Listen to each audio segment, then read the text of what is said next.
So before we get started, I do want to say this is not Stephon Diggs related, as some may think, but because they kind of view this as their window, so to speak. So how does trading a win now player help you in that sense? It does not. It makes no sense. So as we approach this trade deadline, before, after, whatever, in this time frame here, to me, there's only a few names that really jump out. Some might think Leonard Williams might jump out to them because we have Shamar Stephen at 3 tech. But the only one I'm worried about is Trent Williams, which I'm sure a lot of others are as well. I think that's the only name I can grab out of this. That's the guy. If you're going to do one, that's the guy. And I would imagine, in terms of draft capital, probably talking at least a 1 and a 4. I would also think Riley Reef would have to be involved just because you can't have 2 big left tackle contracts based on how the cap is in Minnesota. So I imagine you also have to involve Riley Reef in this.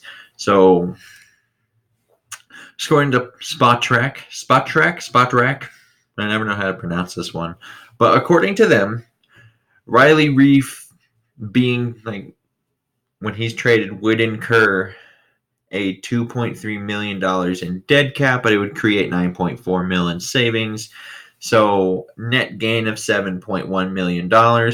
Trent Williams only carries a $3.525 million cap hit as of right now. I imagine that's due to the holdout, that's so low. And the Skins would actually lose $80,000 upon trading him, and would also incur dead cap numbers of $3.6 million in 2019 and $1.9 million in 2020. So Washington being reluctant to get rid of him, understandable, because you're also talking an elite left tackle, so you don't want to give that up anyway. And it's like you only get bad things really financially when you trade him. But at the same time, that team is kind of in rebuilding mode, I would say, after, they just fired their coach and, Case Keenum, Dwayne Haskins, Colt McCoy. It's almost like this weird thing. It's like, oh, who is it going to be this week? But it's like he's also 31, Trent Williams. So any draft capital they can get for him, I think they would normally take it in a situation like this.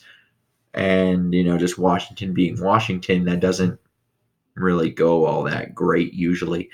And from a Minnesota standpoint, I think this would make almost too much sense because Williams is one of the NFL's elite at a left tackle. He's one of the best left tackles in the entire league. He's worked with Kirk Cousins before, which is helpful because he knows the depth of his drops. He knows how he works. He knows where he's going to be, and he knows his tendencies as he's played with him for years already in Washington. So that's already helpful. And he's one of the better zone blocking left tackles in the league as it is, which is conveniently now what we run with Gary Kubiak kind of in there. And he and Stefanski kind of made this offense to be this outside zone thing where it's almost like you have Kubiak just sculpting it, and then Stefanski tries to add his flair here and there. And that's kind of what it feels like so far, at least the last 2 weeks. But he fits the scheme. He's one of the better left tackles, and we play in a division where Riley Reef doesn't really cut it anymore. And which is kind of unfortunate. I don't really pin this on Riley Reef, the player. I think he's kind of an average player. I think he gets kind of a bad rap. I don't think he's as bad as some people think, but he certainly isn't an elite left tackle. And when you can upgrade him for an elite left tackle, possibly, that's a good thing to do. And it just, the odds of getting a tackle better than him in the draft, if you were to say, we're going to spend that first-round draft pick on a left tackle anyway, what's your confidence level in the fact that that could be better than Trent Williams as it is? Mine is very slim to none. And you also need to look at this as this is a make or break season for Zimmer and Spielman. So why not trade a one for an extremely good tackle? You're already in this boat of we need to win now or else we're fired. And some people might be thinking about, well, we need that pick to draft a quarterback. Well, if we go into the draft, like if it's draft day and we're thinking the replacement for Kirk Cousins is the most important thing on this football team, that means Spielman and Zimmer are fired. So if you are those two men, why not try to make this aggressive play happen? Because if you don't, there's a good chance you're fired anyway because Kirk Cousins likes to, I don't know, see ghosts, I guess you could say. And you need to protect him. Riley Reef doesn't protect him all that great. So plug in Trent Williams.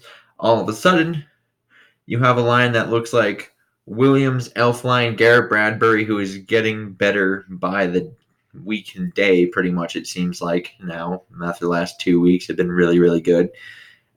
Klein, when healthy, has been a pleasant surprise. O'Neal, I feel like, is also getting better as things go on, and he's been kind of a pretty good surprise after everyone being like, well, no, he's a project right tackle. Well, it turns out he's a pretty good day one right tackle. And, well, I mean, now it's his second year, but you guys know what I mean. And you would look at that like Elflein's clearly the weakest link on that line, where right now you could say it's almost a toss-up between Reef and Elflein. But I do wonder how much of that, is Reef trying to compensate for the fact that Elflein's not being a very good guard right now. But at the same time, if you put Trent Williams next to Elflein, I imagine that play goes significantly up. So just why not make the play if you think if they might get fired anyway? So what does it matter if they trade a first-round pick to them? It doesn't. Because, they aren't there making draft calls if this doesn't work. And and we could consider it this way, where if we're talking, maybe they go a tackle, maybe they go a corner in the draft, and they don't trade for Trent Williams, that means they at least played well enough to keep their jobs, I would think, because we wouldn't be talking about, new coaching staff, new regime, they need their quarterback. They don't need to have this old inherited quarterback. They should get their own quarterback. I feel like that's what we would be talking about. But in that kind of scenario, it means they played well enough to keep their jobs. Meaning you're going to be trying to draft to help Kirk Cousins. So why not just do that now when you're in a really competitive place? It makes sense to me to try to do this. It would be super difficult to get the Redskins to play ball here, though.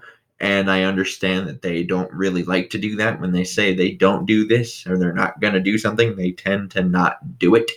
But I do think if you start throwing things at them, you got to try. I think you really have to try.